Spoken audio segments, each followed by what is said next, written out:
action might need to be taken by our ranks.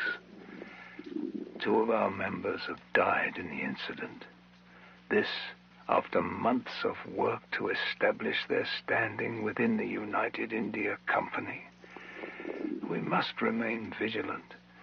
We all bear the responsibility of their loss and appreciate the risk taken by our comrades.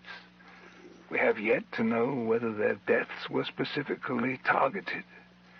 This incident does bring to light the reach and boldness of the rebellion. We would do well to hold them accountable for what has transpired. There reigned a king of name revered, to country and to town endeared. Great Dushruta, good and sage, well read in scripture's holy page.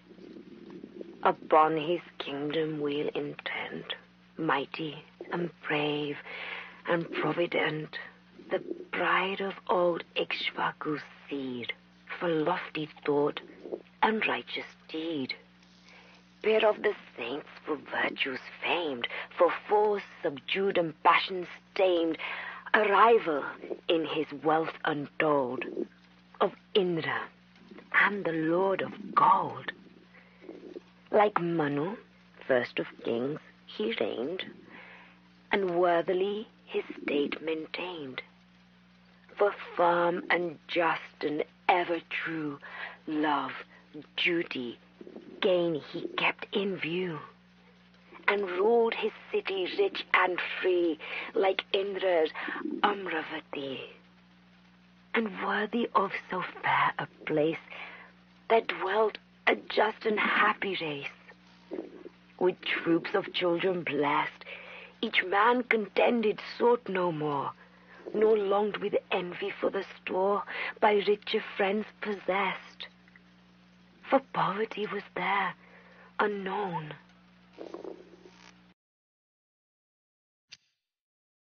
My dearest Jacob, our mutual friend has thought it wise that I contact you prior to my arrival in England. Though our venture was tenuous at its inception, I'm happy to report that operations are now proceeding as planned.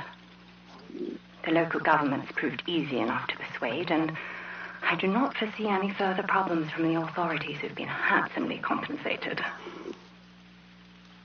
And the fact remains that some isolated factions within the Commonwealth territories of India still battle our personnel. Though most remain unsuccessful, some have caused material damage to company property that may be hard to replace. We are optimistic that the situation will soon be under control. I do hope your local Indian problem is being handled properly as well. I look forward to seeing you upon my arrival.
This is the testament of Captain Emmerich Duncan Douglas, retired officer of the Royal Dragoon Guards, made on this 27th day of July, 1886.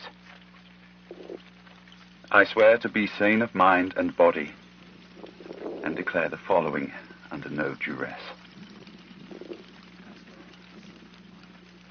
My dearest Emma,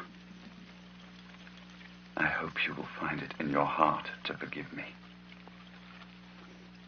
I can no more be the husband you deserve.